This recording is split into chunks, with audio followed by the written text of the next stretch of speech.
Good morning, Andrew. Good morning. Peter's son. We're here and wondering why you're playing with hickory clubs that are nearly 100 years old.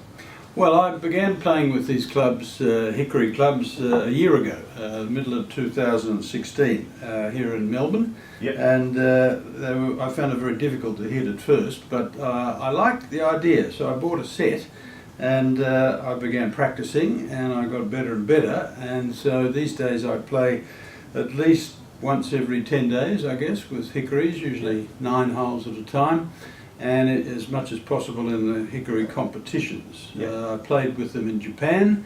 Yep. In fact, I've had 9 holes around the Olympic course for the 2020 Olympics at Nagasaki Country Club, and they're a lot of fun.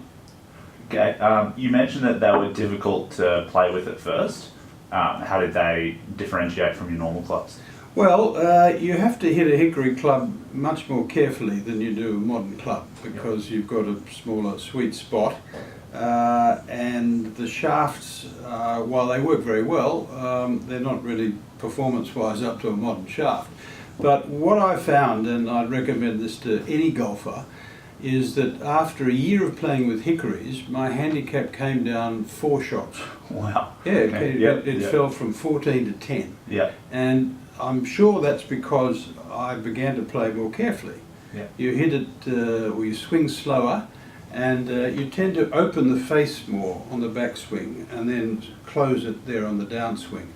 But more than anything, you have to hit a hickory club carefully. Yeah. So you do that with a hickory club. You pick up your steel club or carbon shafted club, and it's easy. A walk in the park. Yeah, a walk in the park, exactly. Okay, and so we've been regripping the clubs today.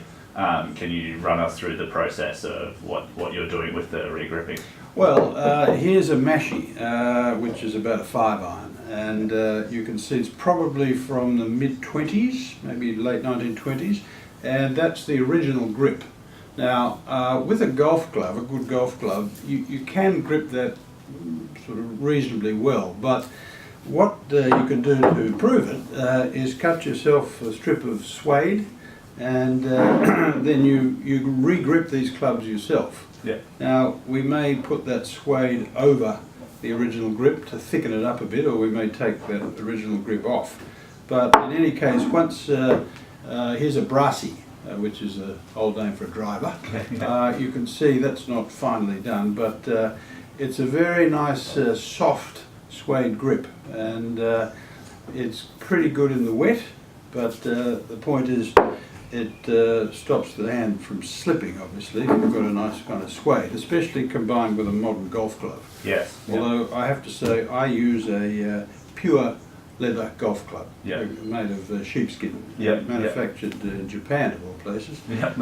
Feels much better, but that's what a hickory. That's half the fun of hickory golf. You know, fixing your own clubs, gripping them. I'm not good enough to fix things like shafts and heads and so forth, but I think I'm capable of putting a grip on it. Well, in between hickories and modern sort of stainless steel shafts, there was a time when a shaft called a pyrotone shaft was popular. I think Bobby Jones used them for a while, and they had a kind of a plastic covering over the steel shaft, but the plastic was coloured light brown so that it looked like a hickory club. I guess in the beginning some people thought that steel shafts were vulgar, so one had to have a light brown shaft, but it was actually steel inside, not wood.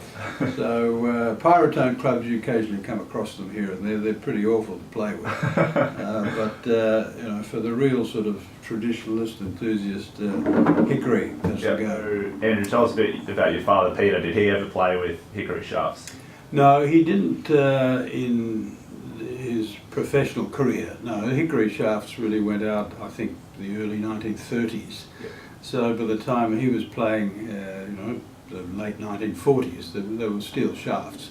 But I think the first club that his grandfather gave him when he was about 8 or 9 years old was a 2-iron, and that may have been a hickory shafted club. So he began hitting balls those golf balls he could find around Royal Park Golf Club in Melbourne, and he really taught himself to hit a golf ball wandering around by himself late in the day, because he grew up just across the road from the public golf course there at Royal Park. Yeah. But I have to say he's somewhat disdainful of my playing hickories. Okay. He's all for experimenting, and he does accept my theory that hickory golf improves your normal golf. But he's not cruel enough to say it's a waste of time. He just thinks it's a little quaint. A bit too retro. Yeah, although I have to say, he has often used a hickory shafted putter. Okay. And from the photographic records, we can see that he did win one Open. It might have been 1958 or 56 with a hickory shafted putter. Yeah. Now that's what?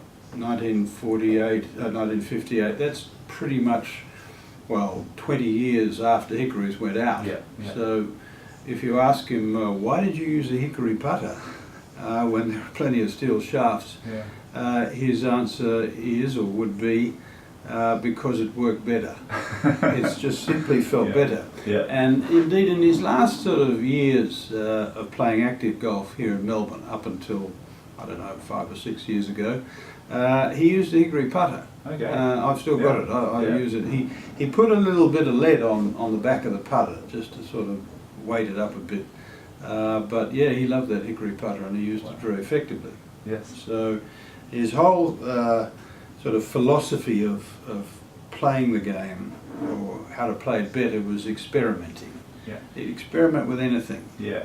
He's often, although he was contracted for most of his career to use Dunlop clubs, he'd often sneak a Mizuno or some other club in there, and the sponsors didn't really mind, but it just worked better. And there's a famous story on the day before he played one of the Opens. He borrowed a set of John Letter's clubs. And played 4 rounds with him, won the Open, and then gave them back to John Letters. How about that? It's, you wouldn't see that today. No, you wouldn't. I can't see Jason Day or Jordan Spieth saying, "Oh, I think I'll just borrow that set of clubs." Swap bags for this morning. You can have them back. I don't think that would really work. But anyway, hickory golf is a lot of fun, and I highly recommend it. There are hickory golf societies and enthusiasts in pretty much everywhere golf's played. I play in a hickory golf society in Japan. There's 20-25 people in that.